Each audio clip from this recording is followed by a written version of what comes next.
Hola, hoy revisaremos lo que es síndrome de Torch.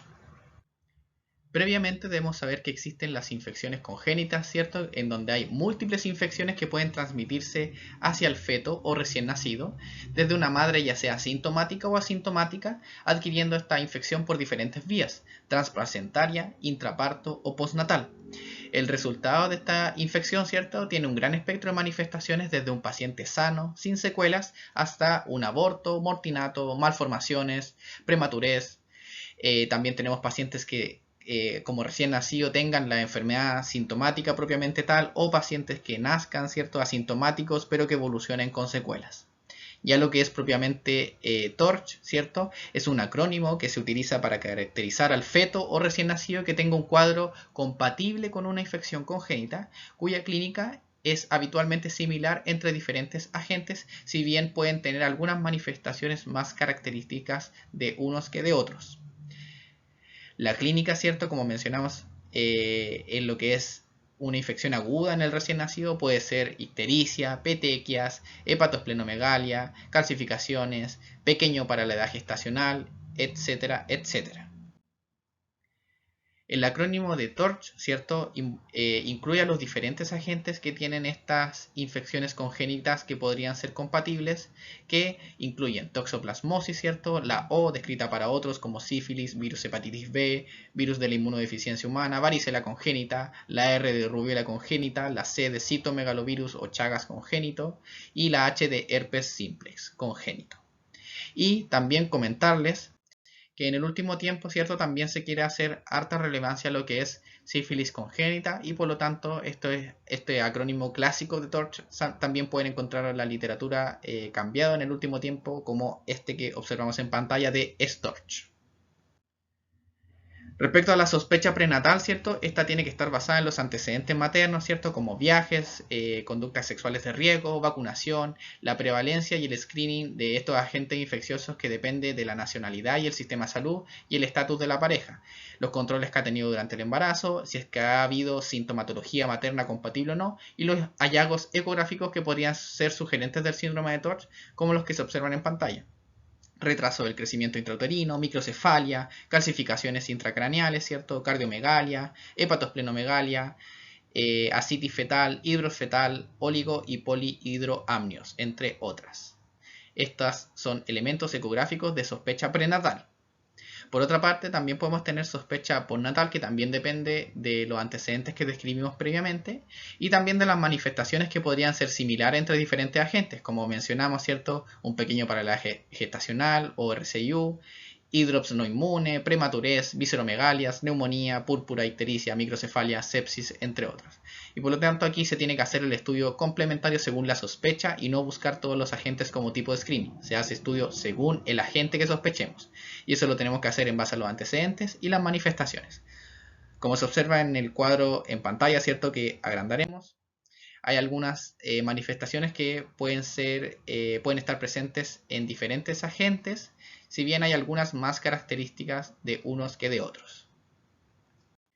Empezaremos revisando lo que es sífilis congénito, que el cual está producido por el agente que es Treponema pallidum, ¿cierto? Una bacteria espiroqueta que es lábil a condiciones ambientales con reservorio exclusivo en humanos.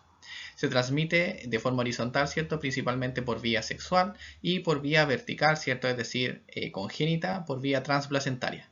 No se transmite por lactancia materna, ¿cierto? Y hay mayor riesgo en aquella sífilis menor a un año de evolución, es decir, lo que corresponde a sífilis primaria, secundaria y latente precoz. Respecto a la epidemiología, ¿cierto? Hay una incidencia que es de 22 cada 100.000 habitantes año en Chile, y lo que es sífilis congénita se ve 0.25 casos por cada 1.000 recién nacidos vivos. Aquellas infecciones no tratadas, ¿cierto? Evolucionan en 25% en abortos, 25% en mortinatos y 50% en pacientes con enfermedad o secuelas. La clínica, ¿cierto?, tiene dos formas de presentación, la precoz y la tardía, y de los recién nacidos vivos, ¿cierto?, infectados con sífilis, 60% son asintomáticos y 40% pueden evolucionar con clínica precoz. El diagnóstico, ¿cierto?, se realiza principalmente con tamizaje a nivel del embarazo, ¿cierto? Con técnicas de serología no treponémica como VDRL o RPR, utilizando la misma técnica, y se confirma, ¿cierto?, con una prueba treponémica como las que se describen en pantalla. De las formas clínicas sintomáticas que describimos para los recién nacidos, tenemos una forma multisistémica que corresponde a un paciente séptico, grave, enfermo, ¿cierto?, con anemia, trombocitopenia, esplenomegalia, ¿cierto?, lesiones cutáneas, compromiso del sistema nervioso central, entre otros. La oligosintomática, ¿cierto?, habitualmente se presenta con compromiso durante los primeros 6 meses de vida, ¿cierto?, evolucionando con lesiones mucocutáneas, ¿cierto?, lo clásicamente descrito pero no siempre frecuente es la rinorrea seromática, mucopurulenta, también la existencia de lesiones en piel como son los condilomas planos, ¿cierto?, el exantema simétrico, el pénfigo sifilítico que compromete palmas y plantas, ¿cierto?, y alteraciones óseas. Y ya lo que es neurosífilis, ¿cierto?, puede ocurrir en cualquier etapa o tiempo de la infección, ya sea de forma sintomática, ¿cierto?, por la pesquisa en líquido cefalorraquídeo, dentro de las cuales se describen algunas alteraciones, ¿cierto?, como las que se describen en pantalla, o también puede ser clínica más bien sintomática, ¿cierto?, con manifestaciones neurológicas y exámenes compatibles. Respecto a lo que es la historia natural de la sífilis, ¿cierto?, sabemos que la sífilis tradicionalmente ha sido descrita en lo que es sífilis precoz y sífilis tardía, que tienen un punto de corte de 1 año. Dentro de la sífilis precoz, ¿cierto?, tenemos la primaria, secundaria y latente precoz, y dentro de la sífilis tardía tenemos la latente tardía y la terciaria, que no son motivo de esta presentación. En cada una de ellas, ¿cierto?, se podría presentar la neurosífilis, ¿cierto?, con o sin manifestaciones neurológicas. Esa es la historia de sífilis en general. Pero cuando hablamos de sífilis congénita, vimos que se dividía en congénita precoz y congénita tardía, la cual tiene el punto de corte en 2 años. La congénita precoz, ¿cierto?, se parece a la forma sintomática que revisamos de multisistémica u oligosintomática, mientras que la sífilis congénita tardía, que se presenta en mayores de 2 años, habitualmente en pacientes puberales, ¿cierto?, evoluciona con otras manifestaciones como son la queratitis intersticial, con granuloma o gomas necrotizantes, sífilis cardiovascular y algunos estigmas sifilíticos como son los dientes de Hutchinson, tibia de sable, nariz de silla de montar, ¿cierto?, entre otras. Esta clínica es más parecida a lo que se conoce como la sífilis terciaria.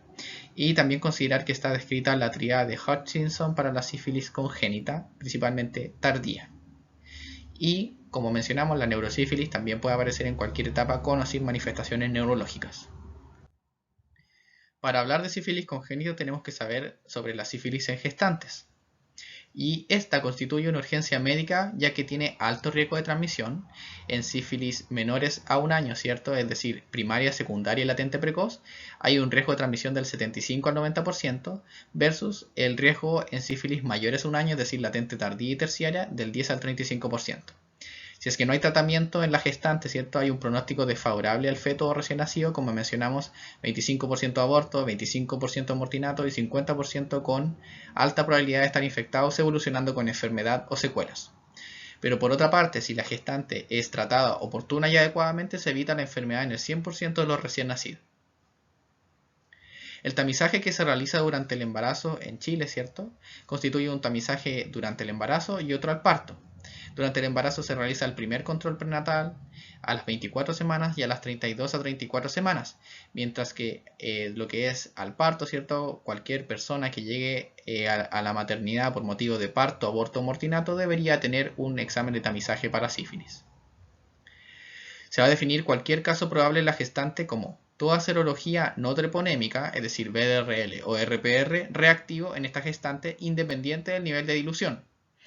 Mientras que también se podría entender como caso probable en la gestante aquella que tiene una pareja que tiene serología no treponémica reactiva, independiente de que la gestante tenga una serología no treponémica no reactiva. Y el tratamiento, ¿cierto?, tiene que ser inmediato a toda gestante con serología reactiva, idealmente dando una primera dosis en el centro de salud donde se controla esta gestante y siendo derivada al especialista. Si es que nosotros sospechamos una sífilis secundaria en una gestante que tiene más de 24 semanas, se tiene que derivar con la primera dosis como comentamos, pero también hacerlo rápidamente dentro de las 24 horas a una urgencia obstétrica, ya que hay mayor riesgo de que el tratamiento desencadene una reacción de Harris-Herheimer que para el feto, ¿cierto?, constituiría distrés respiratorio, ¿cierto?, y una amenaza de parto prematuro. Se va a considerar una gestante adecuadamente tratada como aquella que recibió tratamiento con penicilina 2,4 millones de unidades en cada dosis, recibiendo la última dosis un mes previo al parto y bajando 2 o más diluciones de la serología no treponémica al mes de finalizado el tratamiento. Siempre se tiene que tratar a la pareja y si la pareja no es tratada también deberíamos considerarlo como inadecuado. Aquí vemos los esquemas, ¿cierto?, que menciona la guía MinSal sobre el tratamiento de las gestantes. Vemos que la base del tratamiento es la penicilina benzatina 2,4 millones de unidades de forma intramuscular semanal en 2 semanas consecutivas. Y si es que esta sífilis tiene más de un año de evolución, ¿cierto?, lo que cambia es la duración, ¿cierto?, agregando una tercera dosis en una tercera semana. Y ya en pacientes que sean alérgicas, ¿cierto?, cambias los medicamentos totalmente recibiendo eritromicina o ceftriaxona. Y si es que esta gestante alérgica, ¿cierto?, tiene una sífilis mayor a un año, ¿cierto?, lo único que cambia es el tiempo de duración de la eritromicina en la dosis que hemos visto en pantalla. Considerar, ¿cierto?, que habíamos mencionado que solo aquellas gestantes que reciban penicilina benzatina en las dosis indicadas, ¿cierto?, se van a considerar para efectos del recién nacido como adecuadamente tratadas, mientras que aquellas que reciban eritromicina o ceftriaxona como tratamiento, ¿cierto?, para efectos del recién nacido tienen que son inadecuadamente tratadas. Una vez hablado sobre sífilis en el embarazo, ¿cierto?, podemos hablar de sífilis congénita, cuyo diagnóstico se realiza, ¿cierto?, con la conjunción de los antecedentes maternos, el laboratorio y la clínica. Y en ese sentido podemos tener diferentes perfiles de pacientes de sífilis congénita, aquella confirmada, aquella probable y aquella que denominamos como serología residual, y cada una de las cuales requiere una notificación ya sea inmediata al finalizar el seguimiento o sin requerir notificación. Un extremo va a ser el de la sífilis congénita confirmada y se va a definir como confirmada aquella que tenemos un BDRL en el recién nacido que es reactivo en 2 o más diluciones mayores a la dilución materna, un BDRL del recién nacido en cualquier título si es que hay evidencia de enfermedad activa y ¿cierto?, si tenemos neurosífilis, ¿cierto?, principalmente definida como un BDRL reactivo en el líquido cefalorraquídeo. Cualquiera de esos criterios, ¿cierto?, corresponden a sífilis congénita confirmada que requiere notificación inmediata. El otro extremo, ¿cierto?, tenemos la serología residual que no se notifica y que corresponde a un recién nacido que tiene un BDRL positivo con títulos similares o menores a los títulos maternos, con una madre que fue adecuadamente tratada y una pareja de la madre adecuadamente tratada.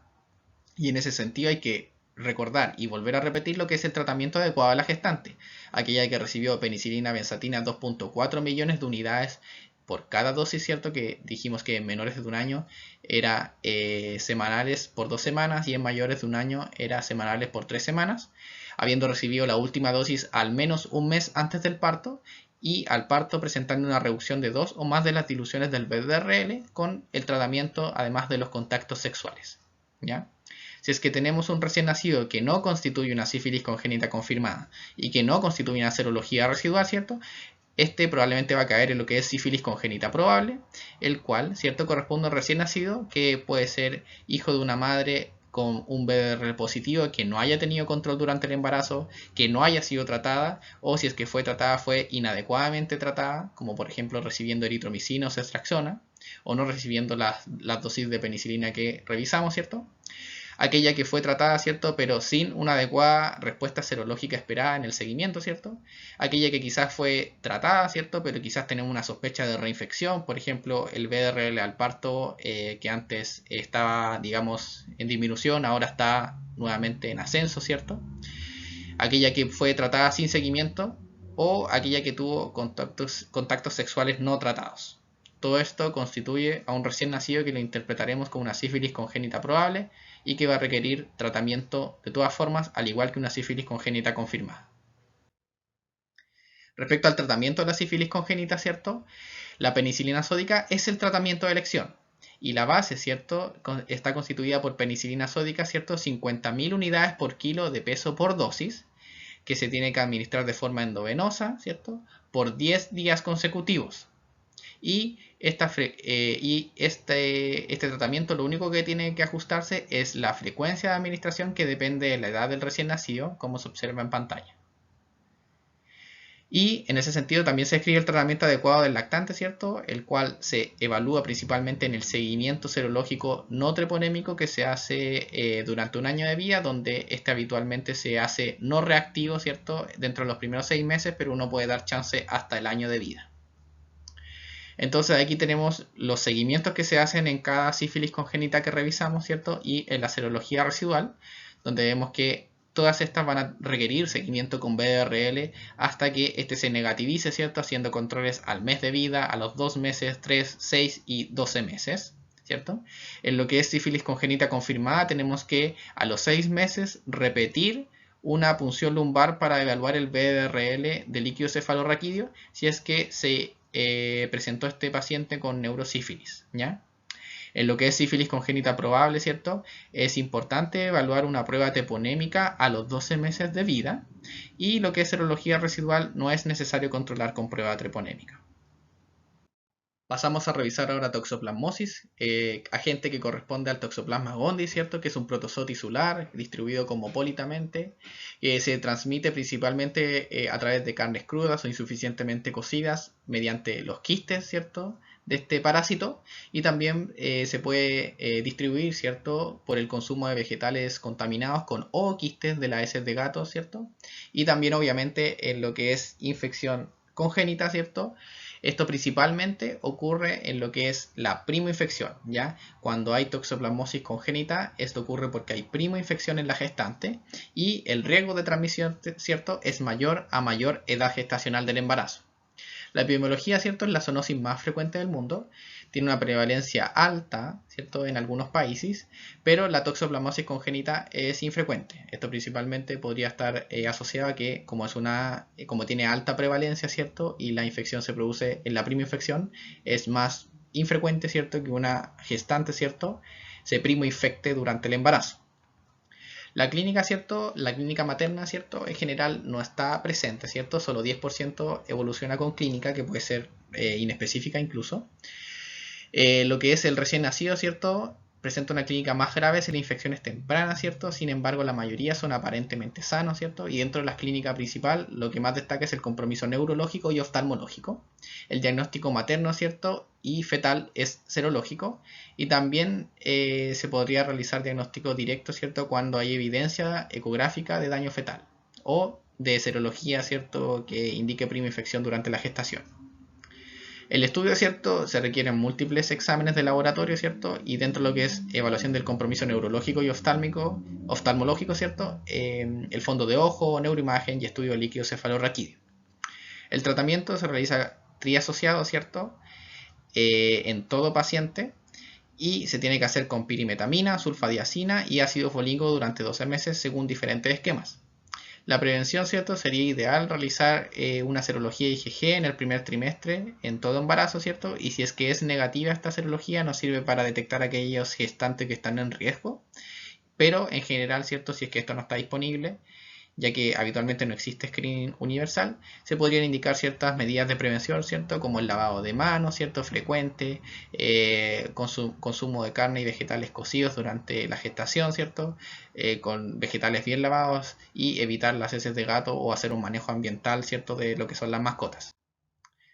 Respecto a las manifestaciones, vemos que Toxoplasma gondii puede dar múltiples manifestaciones, pero lo más frecuente es que este recién nacido sea aparentemente sano, ¿cierto?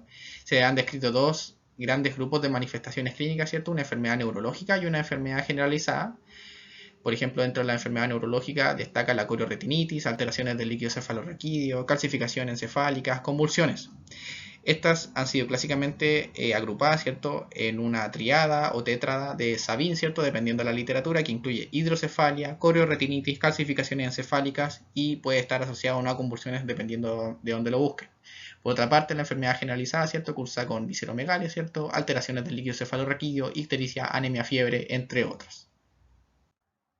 Esta gráfica es un poco más de especialista, pero nos ayuda a diferenciar cómo cambia la serología en lo que es una infección aguda o una infección crónica de toxoplasmosis, viendo que, por ejemplo, en la infección aguda, ¿cierto? Que correspondería a la prima infección durante el embarazo en esta presentación, ¿cierto?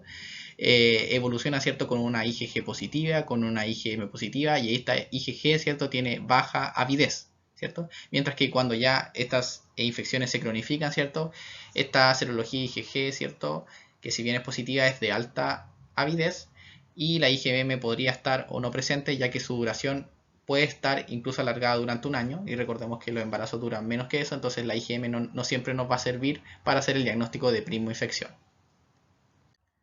Ahora revisaremos rubiola congénita. Esta agente es un virus, ¿cierto? Del tipo ARN, cuyo único reservorio es el ser humano.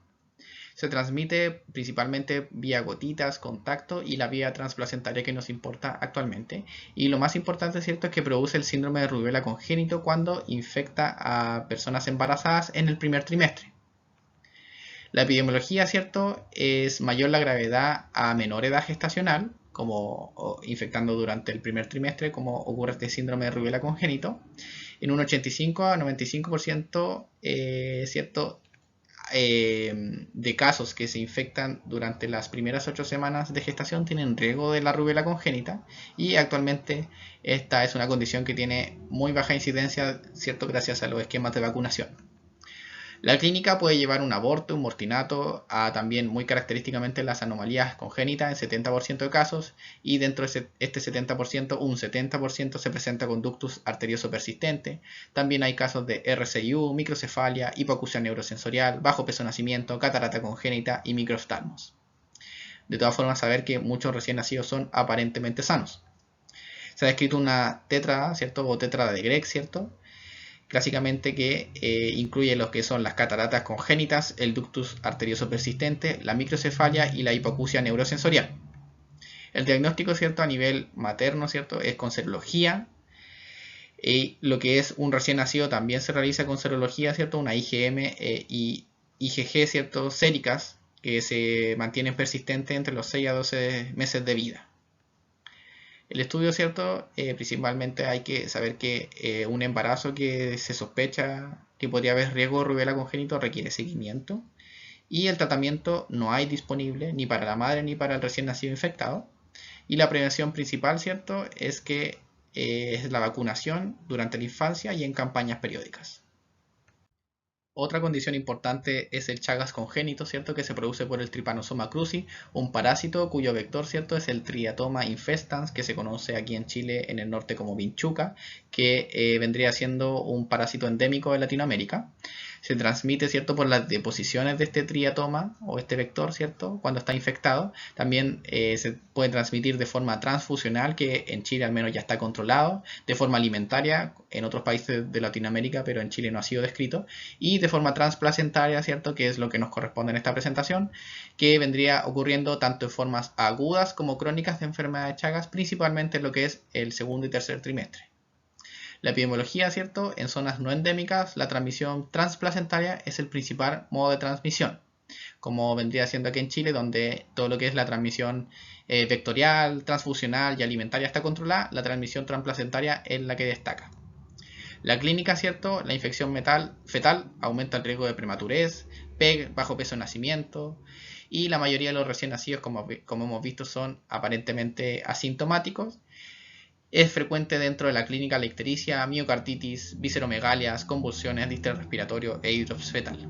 El diagnóstico se realiza a nivel de la madre con serología, y es importante saber que desde el 2011 se realiza en Chile tamizaje serológico con serología IgG a toda mujer embarazada en su primer control prenatal desde la primera a la sexta región.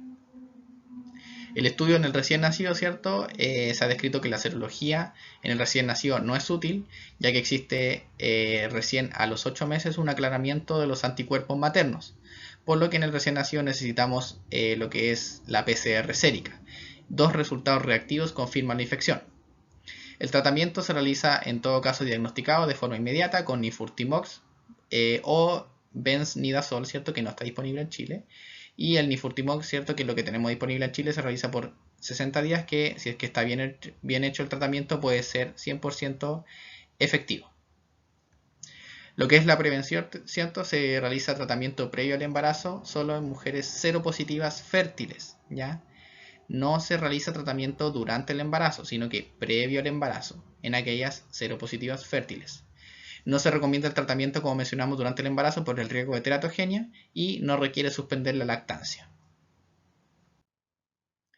Aquí, como mencionamos previamente, algunos acápites de lo que es la guía de control y prevención de enfermedad de Chagas. Vemos que en rojo, ¿cierto?, se destaca que toda mujer embarazada de la zona endémica vectorial se tiene que hacer una búsqueda activa, ¿cierto?, al ingreso del control prenatal o consulta preconcepcional. A las gestantes de regiones no endémicas, ¿cierto?, se les puede realizar una anamnesis dirigida y según, ¿cierto?, si es que existen factores de riesgo, se podría solicitar el estudio. Y también tenemos que hacer búsqueda activa en todo recién nacido hijo de madre con enfermedad de Chagas. Entonces, en resumen, ¿cierto?, si es que se trata de una gestante en una región endémica, ¿cierto?, desde la primera a la sexta región, se hace búsqueda activa al primer control prenatal. Si es que no está en estas regiones endémicas de Chile, se hace una anamnesis en búsqueda de factores de riesgo. Y a todo recién nacido con hijo de madre de enfermedad de Chagas, ¿cierto?, con enfermedad de Chagas se tiene que buscar.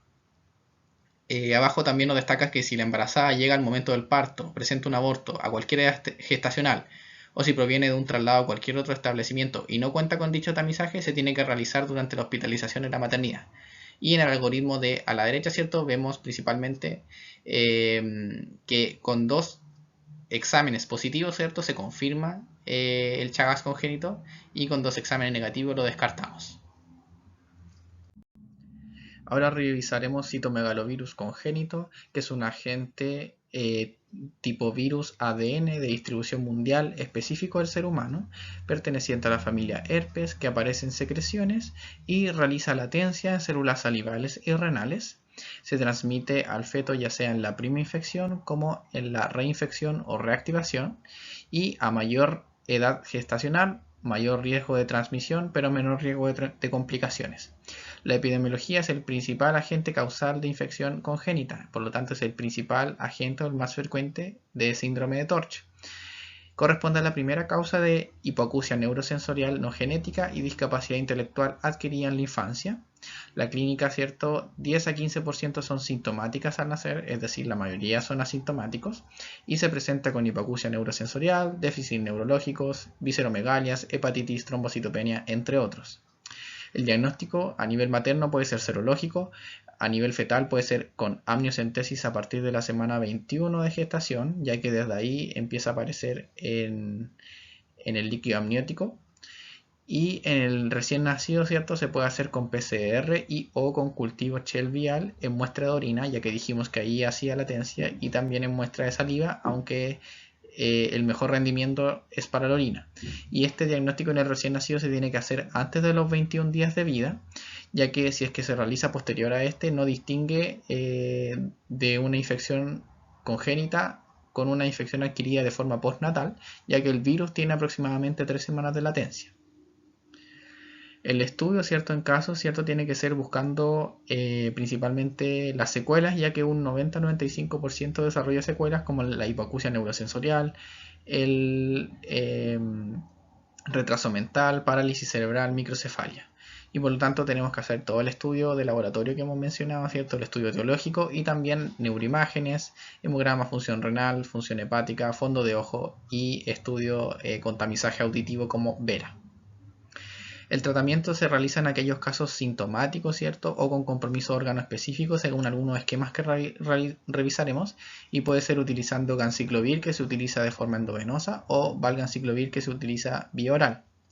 La prevención, ¿cierto?, es importante aquí, por ejemplo, no dar besos a los niños en la boca, no compartir chupetes ni cepillos, ¿cierto?, y tener limpieza y aseo con superficies que están en contacto con orina o con...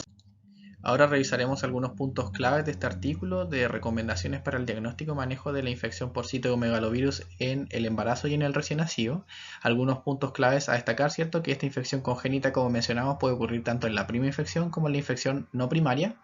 En países de alta prevalencia como Chile, ¿cierto? La mayoría de los casos de citomegalovirus congénito ocurre por infecciones no primarias, si bien el riesgo de transmisión vertical es mayor en la prima infección, ¿cierto? 30-40% versus infecciones no primarias 0.2 a 3.4%. ¿Ya? Pero como es alta la prevalencia, ¿cierto? Es más frecuente que esta transmisión ocurra por infecciones no primarias, ¿cierto? Por esta alta prevalencia, a pesar de que el riesgo sea mayor en la prima infección, ¿ya?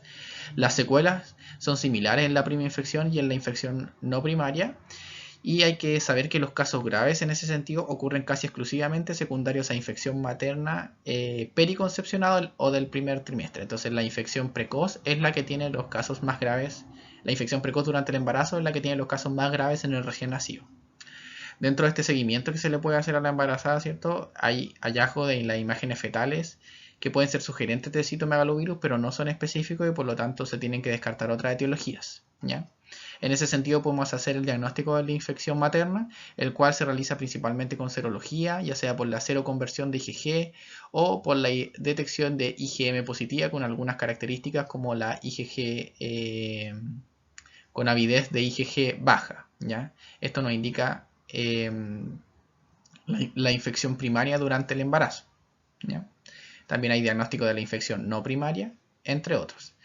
El diagnóstico de infección en el feto, ¿cierto? Se puede realizar con amniocentesis en búsqueda de infección fetal, frente a una infección materna confirmada o frente a hallazgos ultrasonográficos sugerentes. Y aquí también nos menciona que la infección fetal se confirma con la detección de ADN por PCR, ¿cierto? En líquido amniótico. Entonces con la amniocentesis, ¿cierto? Ante hallazgos de ecografía o infección materna confirmada, ¿cierto? Tenemos que hacer la confirmación final con PCR del ADN del citomegalovirus del líquido amniótico. Entonces, para el tratamiento en el embarazo de la infección por citomegalovirus se puede hacer en función de prevenir la infección fetal, ¿cierto? O en aquellos pacientes fetos, ¿cierto? Que ya han sido infectados, y esto se puede hacer, ¿cierto? Con valganciclovir en las dosis que están en pantalla o una una gamma globulina, ¿cierto? Para citomegalovirus en las dosis descritas en pantallas.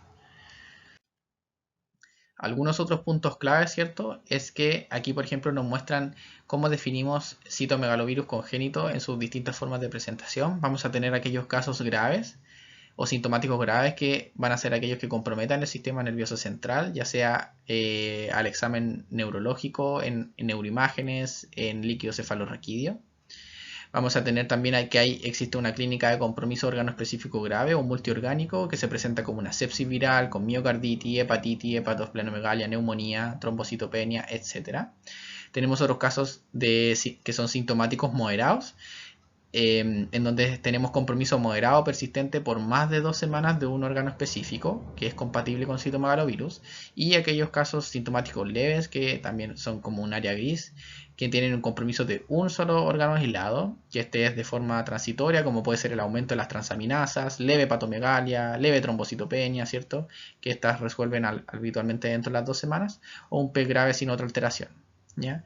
Y según este artículo, ¿cierto? Se sugiere, ¿cierto?, hablar de aquel verdaderamente asintomático para aquel recién nacido, ¿cierto?, que después de una exhaustiva evaluación clínica, oftalmológica, audiológica, así como exámenes de laboratorio e imágenes, no tiene hallazgos compatibles con citomegalovirus. Entonces tenemos estos 4 fenotipos: sintomático grave, que puede ser por compromiso del sistema nervioso central u órgano específico o multiorgánico; el sintomático moderado, que es compromiso moderado o persistente; el sintomático leve, que es un compromiso de órgano aislado y transitorio; y aquel verdadero asintomático que no tiene nada, ¿cierto?, ni a la clínica ni a los exámenes exhaustivos.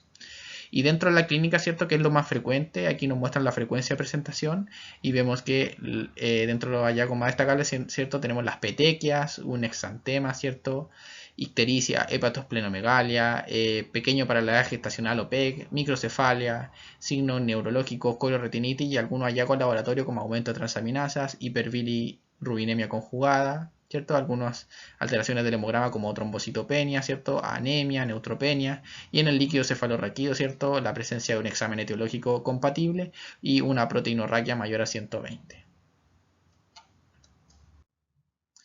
Y estas son las últimas recomendaciones que nos hace este artículo, donde nos dicen que cuáles son las indicaciones para estudiar un citomegalovirus congénito, ¿cierto?, en el recién nacido. En todo recién nacido que tenga antecedentes de infección materna conocida o hallazgos en la ecografía prenatal compatibles. Aquellos que tengan un diagnóstico de infección fetal confirmada, ¿cierto?, en líquido amniótico, que habíamos visto que era con la PCR de citomegalovirus en líquido amniótico. Aquellos que tengan clínica compatible al momento del nacimiento. Aquellos que sean hijos de madre con infección por VIH. Aquellos recién nacidos que tengan un tamizaje auditivo alterado. Aquellos PEG o pequeños para la edad gestacional grave, ¿cierto?, independiente de la causa. O aquellos PEG moderados, ¿cierto?, que no estén asociados a otro hallazgo clínico y o de laboratorio. Perdón, que estén asociados a otro hallazgo clínico y o de laboratorio. ¿Cuáles son las técnicas para el recién nacido que sospechamos citomegalovirus congénito, ¿cierto? Principalmente la PCR de citomegalovirus en orina, ¿cierto?, antes de la semana 21 de vida, como mencionamos, que corresponde al estándar de hora actualmente. Y aquí, ¿por qué? Porque las muestras en saliva, que son otra alternativa, tienen que ser confirmadas en orina, debido a que hay falsos positivos por contaminación de la muestra. En caso de que tengamos un recién nacido con citomegalovirus congénito, ¿cierto?, tenemos que hacer un examen físico completo, antropometría, exámenes generales como hemograma, pruebas de función plaquetaria, pruebas de función renal y el estudio virológico, ¿cierto?, la PCR de citomegalovirus en sangre, ¿cierto?, que complementa a la PCR en orina. Es un estudio de líquido cefalorraquídeo para ver compromiso del sistema nervioso central, ¿cierto?, con análisis físico-químico y citológico, con PCR citomegalovirus en líquido cefalorraquídeo, la evaluación auditiva, evaluación oftalmológica, evaluación neurológica, ¿cierto?, y neuroimágenes. Entonces, un estudio completo para citomegalovirus congénito. Y para el tratamiento, ¿cierto?, se recomienda tratamiento antiviral a todos los recién nacidos sintomáticos moderados y graves. Hay poca evidencia, ¿cierto?, para los pacientes, ¿cierto?, que estén en el área gris, ¿cierto?, y no se recomienda el tratamiento para aquellos pacientes que sean verdaderamente asintomáticos. ¿Cuál es la dosis, ¿cierto? Valganciclovir 16 miligramos kilodosis cada 12 horas o ganciclovir 6 miligramos kilodosis cada 12 horas endovenoso. Y la duración del tratamiento, ¿cierto?, debe ser por al menos 6 meses. Y como mencionamos, hasta ahora no hay evidencia, hasta la fecha, de que sea recomendable tratar a aquellos recién nacidos verdaderamente asintomáticos. Ahora hablaremos de herpes simplex congénito, que el agente, ¿cierto?, corresponde al virus herpes simplex, que puede ser del tipo 1 y 2, que pertenecen a la familia herpes, que son del tipo ADN, siendo el ser humano el único reservorio natural conocido. La transmisión ocurre en general, ¿cierto?, de forma horizontal por contacto directo con lesiones mucocutáneas, es decir, pacientes que tengan clínica con lesiones, pero también puede ser en pacientes que sean excretores asintomáticos, ¿cierto?, que no tengan clínica, a través de qué fluidos, a través de saliva, semen o secreción vaginal. En el caso de la infección transplacentaria, ¿cierto?, el recién nacido la adquiere principalmente, en el caso de las infecciones congénitas, el recién nacido la adquiere principalmente por vía intraparto y menos frecuente de forma postnatal o transplacentaria. La epidemiología, ¿cierto?, esta es una infección neonatal que es infrecuente, ¿cierto?, con una incidencia que ahí está descrita, ya sea por infecciones maternas asintomáticas o sintomáticas, como mencionamos, y hay mayor riesgo, ¿cierto?, en el recién nacido que tiene una madre que sufre una prima infección cercana al término del embarazo. La clínica principalmente es dermatológica, oftalmológica y neurológica. Dentro de lo dermatológico, ¿cierto?, tenemos cicatrices, rash, aplasia cutis, hipo o hiperpigmentación. Dentro de lo oftalmológico tenemos microoftalmia, cororetinitis, atrofia óptica, y lo neurológico, calcificaciones intracraneales, microcefalia y encefalomalacia. El diagnóstico puede ser por aislamiento cultivo viral como método definitivo, pero lo más aceptable actualmente es la PCR sérica, ¿cierto? Y no se recomiendan estudios serológicos. Hay que estudiar a estos pacientes para ver si es que existe también encefalitis herpética asociada, y en ese caso hay que estudiarlos con una PCR de líquido cefalorraquídeo que se tiene que realizar alrededor de los 3 a 5 días de vida. El estudio, ¿cierto?, también complementario, ¿cierto?, se sugiere antes de iniciar el tratamiento obtener además otros estudios etiológicos con hisopado de boca, nasofaringe, conjuntiva, ano, vesícula, líquido cefalorraquídeo, como mencionamos, y sangre. Además, ¿cierto? Luego del tratamiento también tenemos que hacer un control con punción lumbar y PCR líquido cefalorraquídeo en todo caso que haya tenido compromiso del sistema nervioso central.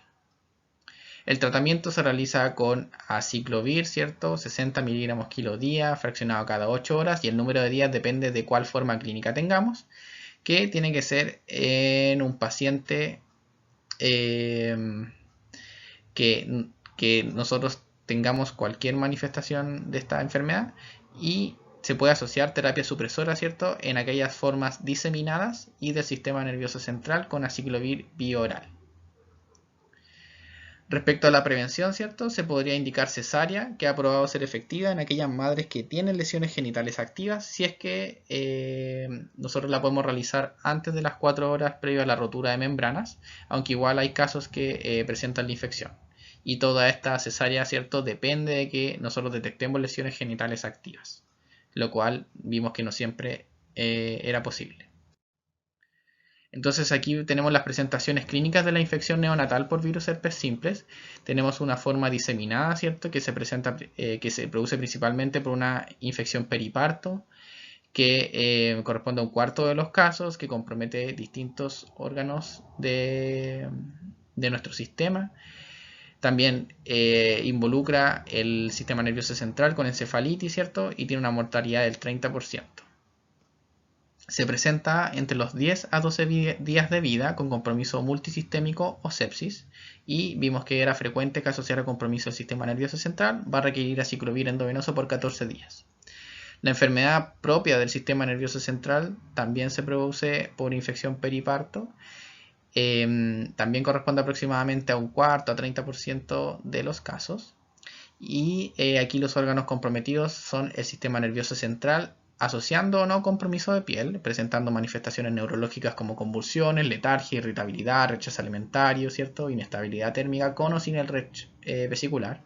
Asocia baja mortalidad, pero tiene alto riesgo también de daño neurológico. Ahí vemos que el desarrollo neurológico normal al año es solo del 30%, es decir, que 70% de casos al año de desarrollo no tienen un desarrollo neurológico normal. En este caso, ¿cierto?, aparece un poco más tardíamente, entre los 16 a los 19 días de vida, y tiene un compromiso variable e inespecífico del sistema nervioso central y requiere aciclovir endovenoso por más días, 21 días. Por otra parte tenemos la enfermedad piel-mano-boca, ¿cierto?, también un mecanismo de infección periparto, que es aquella más frecuente, hasta el 50, casi llegando al 50% de los casos, que compromete piel, ojos, membranas, mucosas, con o sin el rash vesicular característico, que no asocia mortalidad y tiene un desarrollo neurológico normal al año en un 100% de los casos. Aquí es importante saber que también se presenta como tardíamente como a mitad de mes del recién nacido, ¿cierto?, como una infección limitada en extensión y un rash vesicular que no siempre está presente, pero en la mayoría de los casos está, hasta el 80%, y requiere aciclovir endovenoso también por 21 días. Respecto a virus hepatitis B, tenemos que este agente es un virus del tipo ADN, que es un hepatotropo, que al infectar penetra el hepatocito y se integra al ADN celular. Muchos casos, ¿cierto?, evolucionan de forma aguda, ya sea sintomática o asintomática, y algunos se cronifican. Esto como de forma general de la patogenia de este virus. Ya cuando hablamos de su transmisión, ¿cierto?, esta puede ser sexual, puede ser transfusional, puede ser vertical, ¿cierto? Y aquí obviamente lo que nos importa más, ¿cierto?, es la infección vertical, ¿cierto? Y aquí nos manda esta estadística de que en ausencia de profilaxis ocurre transmisión vertical hasta el 90% de los casos, ocurriendo la mayoría en el parto. Epidemiología, ¿cierto?, es un problema de salud pública a nivel mundial. Chile, ¿cierto?, es un país de baja endemia y se considera baja endemia menor al 2%, y Chile tiene el último valor que encontré según la guía MinSal del 2021, ¿cierto?, es que es menor al 0.5%. Pero probablemente esta epidemiología, ¿cierto?, ha ido ligeramente en aumento y principalmente influenciado por fenómenos migratorios. Y tenemos que la prevención, ¿cierto?, se tiene que basar en base a programas de vacunación, manejo de transfusiones seguras, y lo que se recomienda actualmente sería el tamizaje universal en el embarazo con el antígeno S de virus hepatitis B, que en Chile hace algunos años no se realizaba, pero que actualmente se recomienda y está en vías de implementación. El tratamiento, ¿cierto? Se tiene para el manejo, ¿cierto? De este virus hepatitis B congénito, se tiene que realizar administrando inmunoglobulina para hepatitis B, ¿cierto? Junto con 3 dosis de vacunación, administrando la inmunoglobulina y la primera dosis de la vacunación antes de las 12 horas de vida. Y otras cosas importantes a saber es que no se recomienda suspender la lactancia materna ni cambiar la vía de parto en nuestras condiciones. Aquí vemos algunas estadísticas, vemos que la transmisión vertical del virus de hepatitis B es solo del 5 al 10% si es que se recibe la profilaxis completa, como indicamos, la vacuna para el virus de hepatitis B y la inmunoglobulina. Por otra parte, algunas recomendaciones que nos mandan abajo, ¿cierto? Es que no es necesario cambiar la vía de parto, ¿cierto?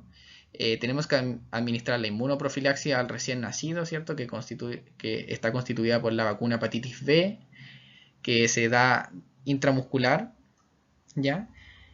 Y también hay que considerar, ¿cierto?, la inmunoglobulina específica anti-hepatitis B, también intramuscular por una vez, en aquellas madres que hayan tenido un tamizaje positivo. Y como dice al final, ¿cierto?, se debe suspender transitoriamente la lactancia materna hasta que tengamos la inmunoprofilaxis, pero la verdad es que hoy día se hace la inmunoprofilaxis precozmente y no es necesario suspenderla. Respecto a varicela congénita, ¿cierto? Esta agente es un virus ADN de doble cadena de la familia herpes, ¿cierto? Responsable del cuadro de varicela y de herpes zóster. La epidemiología, ¿cierto? Varicela produce infección describiendo una alta prevalencia en edad adulta, hasta 90% en este grupo etario. Pero aún así hay personas que serían seronegativas, que serían susceptibles de tener esta infección, y lo que nos preocupa en esta presentación, ¿cierto? Estas personas seronegativas susceptibles que se embaracen y que tengan riesgo de varicela congénita. En ese sentido, la clínica va a depender de la edad gestacional cuando ocurra la infección, como se muestra en la siguiente tabla. Vemos que en edad gestacionales precoces, ¿cierto?, puede haber lo que denominamos el síndrome de varicela congénito, ¿cierto?, donde destaca, por ejemplo, la hipoplasia de extremidades, la microcefalia, la atrofia cortical, calcificaciones cerebrales, corioretinitis y atrofia del nervio óptico. Y lo otro que nos preocupa también en varicela congénita es cuando tenemos una infección neonatal que se produce periparto, alrededor de los 5 días antes del parto y los 3 días después del parto, en donde vamos a tener una clínica de infección neonatal hemorrágica con neumonía, encefalitis bastante grave que tiene alta letalidad. El tratamiento está disponible para prevenir principalmente esta infección perinatal o neonatal, y se utiliza inmunoglobulina hiperinmune contra el virus varicela zoster, que está indicado en recién nacido cuya madre presentó un exantema compatible con varicela congénita 5 días antes del parto o 2 días después del parto, en aquellos pretérminos de menores de 28 semanas expuestos a virus varicela zoster, y en aquellos pretérminos mayores a 28 semanas expuestos a este virus varicela zoster con una madre sin antecedentes de varicela. Y la prevención, ¿cierto?, de forma general en la población que se realiza es la vacunación y obviamente la prevención del contagio en personas infectadas que sean susceptibles de varicela congénita, por ejemplo, prevención de exposición en embarazadas, ¿cierto?, que tengan algún familiar que tenga varicela, un primo, un sobrino, ¿cierto?, no exponerlas. Ya finalizando, ¿cierto?, vamos a hablar un poquito de VIH congénito, ¿cierto? Para esto también hay que hablar de VIH pediátrico, que arbitrariamente se ha definido como aquellas personas infectadas menores de 13 años. La gran mayoría de estos casos de VIH pediátrico, ¿cierto?, 90-95% de casos son niños infectados por transmisión vertical. Es decir, la mayoría de los VIH pediátricos corresponden a VIH congénitos. En Chile la mayoría de los casos se produce alrededor del parto. Y los factores que aumentan este riesgo son la mayor carga viral materna durante la gestación y el parto, la presencia de otras infecciones de transmisión sexual, niveles bajos de linfocitos CD4 maternos, que la prima infección ocurra durante el embarazo, entre otros. La mayoría de los VIH congénitos son asintomáticos y se detectan por búsqueda activa. ¿Ya? Este VIH congénito no tiende a dar alguna clínica como más característica de TORCH, sino que es más bien asintomático, pero igual siendo una infección que puede ocurrir de forma congénita, la consideramos en esta presentación. Hay distintas estrategias que se pueden utilizar o protocolos de prevención para la transmisión vertical que se pueden hacer a nivel del embarazo, periparto y en el recién nacido. Vamos a revisarlos. Entonces, en la detección en la gestante hay que saber que se realiza un test de tamizaje de VIH a toda gestante que ingrese en el primer control prenatal. Si el resultado estuviera negativo, ¿cierto? Se puede repetir a las 32 a 34 semanas de gestación, principalmente indicado en casos de mayor riesgo, por ejemplo, en gestantes con alcoholismo u otras drogas, que hayan tenido nuevas parejas sexuales, otra infección de transmisión sexual, una pareja positiva para VIH o cero discordancia. Toda gestante que tenga un test de VIH positivo se deriva a alto riesgo obstétrico y al centro correspondiente para manejo de infecciones de transmisión sexual. Si esta gestante tiene más de 20 semanas, se tiene que derivar sin confirmación del Instituto de Salud Pública. Y el acceso al tamizaje, ¿cierto? Tiene que ser previo consentimiento en toda gestante también que llegue a un trabajo de parto sin serología conocida. Si es que el resultado es positivo, ¿cierto? Se justifica el protocolo al momento del parto sin la confirmación. Entonces, el resumen de la detección en la gestante, ¿cierto? El primer control prenatal, 32 a 34 semanas gestante de alto riesgo y toda gestante que llega a parto sin serología conocida. El manejo del VIH en la gestante, ¿cierto? Aquí es importante estas distintas recomendaciones que si es que la gestante no requiere TARP, ¿cierto? Por X motivo, que ahora en general creo que no hay motivos, igual se debería iniciar el tratamiento, ya para prevenir la transmisión vertical. Si es que la gestante requiere TARP, ¿cierto? Se tiene que iniciar independiente de la carga viral y la semana de gestación. Y si es que hay una mujer que recibe TARP, que se embaraza, ¿cierto? Se tiene que continuar con la terapia antirretroviral si es que la carga viral es indetectable, revisando obviamente que las drogas no produzcan teratogenia en el feto. Y si es que la carga viral es detectable, mayor a 1000 copias, hay que genotipificar y adicionar nevirapina al tratamiento. Hay que controlar, ¿cierto? A las 6 semanas de iniciar la TAR, luego mensual y después a la semana 34 para definir la conducta obstétrica. Aquí es muy importante que se tiene que controlar la semana 34 la carga viral para definir conducta obstétrica. Y aquí vamos a ver cómo se define esta conducta obstétrica, ¿cierto? Se tiene que indicar cesárea programada a las 38 semanas con membranas intactas en VIH positivo sin terapia antirretroviral durante el embarazo, que tenga un resultado de carga viral a la semana 34 mayor a 1000 copias, según lo que decía la guía originalmente, pero actualmente se va a cambiar a 50 copias por ml. ¿Ya?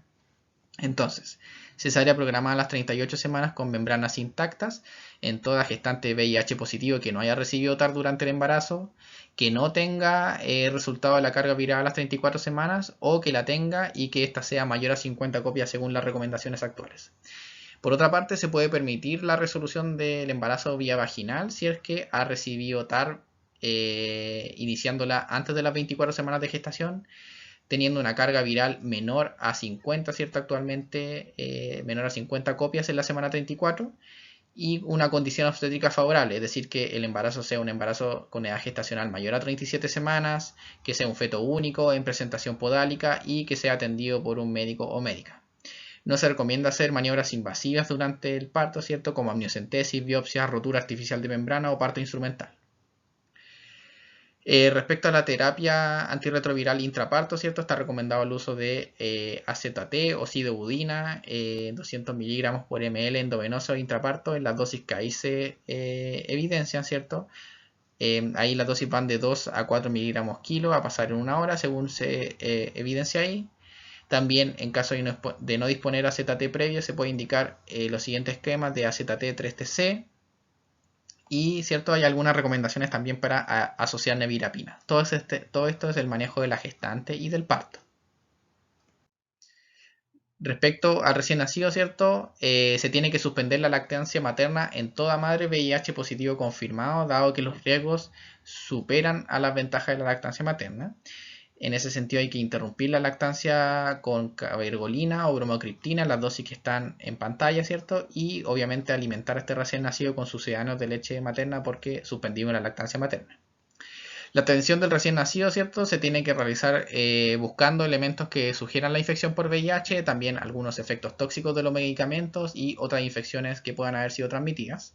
Se tiene que solicitar dentro de las primeras 48 horas de vida hemograma, ¿cierto? Una PCR para VIH, citomegalovirus en orina y recuento de CD4 para evaluar esquema de vacunación, ¿cierto? Se ha recomendado diferir según esta guía MinSal la vacuna de la tuberculosis o BCG, ¿cierto? Si es que el CD4 es menor a 35% del total de linfocitos, también hay otras recomendaciones que no están en pantalla.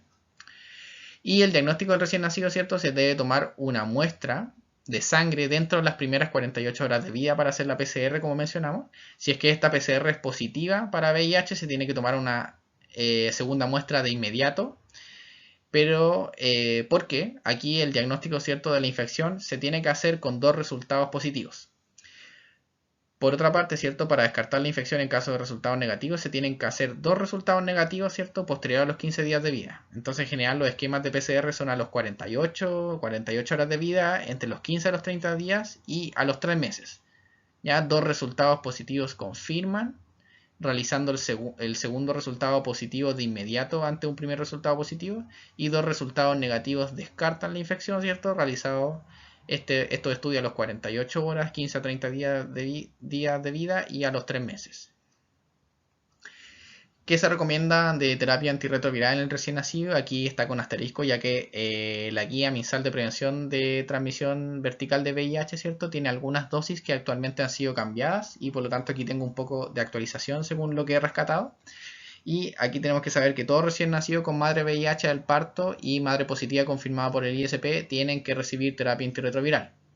En resumen, todo recién nacido hijo de madre VIH tiene que recibir este protocolo de prevención de transmisión vertical que incluye la TARV en el parto, incluye la TARV en el recién nacido. ¿Y cuál es la dosis del recién nacido? ¿Cierto? Lo más actualizado es 4 miligramos kilo cada 12 horas, que se da por vía oral por 6 semanas a partir de las 6 a 12 horas de vida. Entonces eso es lo más importante. La TARV en el recién nacido es AZT, 4 miligramos por kilo cada 12 horas, vía oral por 6 semanas a partir de las 6 a 12 horas de vida. Y este es nuestro esquema. Si es que no se puede utilizar vía oral, también hay que utilizar la vía endovenosa, ¿cierto? Y si es que la madre recibió nevirapina, también se pueden agregar dosis de nevirapina en el recién nacido, ¿ya? Y aquel recién nacido cuya madre no recibió protocolo preventivo, y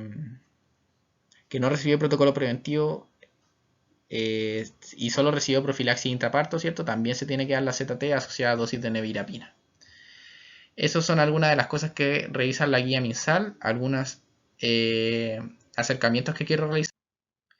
Entonces, cuando enfrentemos a un recién nacido hijo de madre VIH, tenemos que evaluar si es de bajo riesgo, alto riesgo o un recién nacido infectado. Vamos a hablar de bajo riesgo aquel que no cumple criterios y este va a tener el esquema basal, ¿cierto? Con sidobudina 4 miligramos kilo cada 12 horas vía oral por 4 a 6 semanas. En el otro extremo tenemos al recién nacido infectado, ¿cierto? Que vamos a tener 2 PCR VIH positivos de acuerdo al algoritmo diagnóstico y tenemos que iniciar la triterapia en dosis de tratamiento. Y aquí el que nos preocupa es el recién nacido de alto riesgo, ¿cierto? Que corresponde a aquel cuya madre fue diagnosticado de VIH al momento del parto, ¿cierto? O aquella que tiene carga viral con más de 400 copias a las 34 semanas, aquella que recibió menos de 8 semanas de terapia antirretroviral antes del parto, aquella que tuvo dudas de adherencia a la terapia que tenemos dudas de la adherencia que tuvo a la terapia, o aquella que ocurre la prima infección materna en la gestación ya que hay mayor riesgo de transmisión. Y en estos casos de recién nacido de alto riesgo tenemos que dar la sidobudina 4 miligramos kilo cada 12 horas por 6 semanas asociado a 3 dosis de nevirapina, ¿cierto? Que se dan a los días 0, 2 y 7 días de vida. O también se puede hacer una triterapia pero en dosis de profilaxis con 3 drogas, AZT, más la amibudina, más, ¿cierto?, nevirapina o raltegravir. Este es el recién nacido de alto riesgo. Y como mencionamos, ¿cierto? El diagnóstico se realiza una primera PCR de VIH en las primeras 48 horas de vida, ¿cierto? Si es que es positiva se tiene que repetir inmediatamente y una segunda PCR positiva confirma la infección. Si es que esta primera PCR en las primeras 48 horas de vida es negativa, ¿cierto? Se tiene que hacer una segunda entre los 15 a 30 días de vida. Si es que positiva se realiza inmediatamente y 2 positivas confirman la infección. Y si es que es negativa se hace una tercera PCR a los 3 meses de vida y ya con esta PCR negativa se descarta la infección. Aquí abajo en amarillo, ¿cierto? Nos recuerdan que los test serológicos con anticuerpos o antígenos, ¿cierto? No son útiles en menores de 2 años de vida, ya que existe el traspaso transplacentario y por lo tanto en menores de 2 años se tiene que usar la biología molecular, por eso estas PCRs. Aquí tenemos un resumen de lo que hemos hablado previamente. Gracias por escuchar. Es un video bastante largo, pero que profundiza varios aspectos de lo que es síndrome de Torch, enfocado en pediatría, ¿cierto? Principalmente en neonatología. Y hay harto que revisar, pero espero que les sea útil. Traté de comentar las cosas más importantes de cada infección de Torch, que son varias, pero también hay mucho tema que no comentamos. Y dentro de las mismas diapositivas se pueden leer y además están los artículos para complementar esta presentación. Muchas gracias por escuchar, nos estamos viendo.